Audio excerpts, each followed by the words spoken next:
Students आज आम एक नोटिफिकेशन विषय रे आलोचना करिबा बा नोटिस विषय रे आलोचना करिबा। ए जो नोटिस टी कोन पाए नोटिस टी होजी admission into BELED courses for the session 2026 रु 2028। ए जो कोर्स टी पाए आपण माने अप्लाई करिवे तादर नोटिस टी बाहरी छी।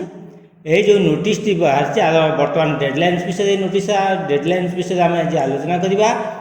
ऑनलाइन आपण मैंने जो एप्लिकेशन टी अप्लाई करेंगे ये जो कोर्स पाई से एप्लिकेशन को ऑनलाइन अप्लाई करेंगे। ये ऑनलाइन अप्लाई करार स्टार्ट डेट हूँ 27 मे 2026 2:30 PM रु लास्ट डेट हूँ 18 जून 2026 मिडनाइट पर्यंत। यही पीरियड भितर आपण माने कौन करेंगे ना अप्लाई करेंगे।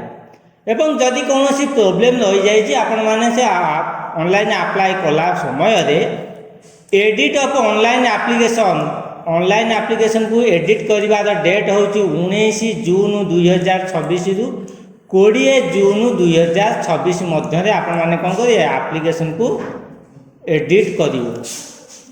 आउ कि जदि कौन से आप प्रोब्लेम रही जाए आप टोल फ्री नंबर गोटे अच्छी टोल फ्री नंबर टी कौन हो 155335 आउ गोटे नंबर हो 1800345677 आपण मैंने अप्लाई करेंगे। कौन करेंगे आपण मैंने कॉल करी आपनकर डिटेल बुझीपारे। ये जो अप्लाई कर वेबसाइट हूँ www.samsodisha.gov.in आउ गोटे वेबसाइट हूँ www.scert.odisha.gov.in। यही दुईटी वेबसाइट मध्य आपण माने कौन करेंगे अप्लाई करेंगे। एवं अप्लाई करने पूर्व तार इनफॉरमेशन जोचर को ऑनलाइन से पर्टिकुलर वेबसाइट अवेलेबल अच्छी डाउनलोड करी सठिक भाव में पढ़ी बुझी तापर आपण माने कौन करेंगे ऑनलाइन फॉर्म अप्लाई करेंगे। आपण मान आज आम कौन गले ना जो कोर्स कौन से कोर्स विषय आलोचना कले कौ कोर्स विषय पढ़ाई आम बर्तमान कौन करवा ना ऑनलाइन फॉर्म अप्लाई करवा। से कोर्स हूँ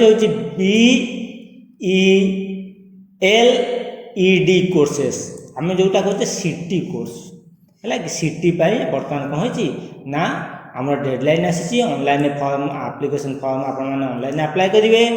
आउ एडिट करने चाहते भूल अच्छी एडिट डेट एवं टोल फ्री एवं पर्टिकुलर को वेबसाइट अप्लाई करेंगे से वेबसाइट विषय आम कौन कले बर्तमान डिटेल आलोचना कले। स्टूडेंट्स आज वीडियो देखिकी पुणी आपण मानक सहित पुणी देखा आउ एक नुआ एक वीडियो नुआ किसी विषय वस्तु को नहीं मुझे सम्मुखें उपस्थापन करी। से आपण मैंने मोर चैनल को बहुल भाव में लाइक करूँ शेयर करूँ सब्सक्राइब करूँ। सब्सक्राइब करने समय बेल आइकन बा नोटिफिकेशन बटन को प्रेस करने को भूलिए ना। आपण मानकर जदि किसी रिक्वायरमेंट रही जाऊँगी आपण मैंने मते मेसेज करूँ बा कमेंट करूँ मो पारु पर्यंत चेष्टा करी आपण मानकर रिक्वायरमेंट को फुलफिल करने। आज वीडियो एतिकी रही आपण मानक सहित देखा आउ एक नुआ एक वीडियो नुआ किसी विषय वस्तु को नहीं आपण मानक सम्मुखें मु प्रेजेंट करी। आज एतिकी रही आपण मानक अशेष अशेष धन्यवाद।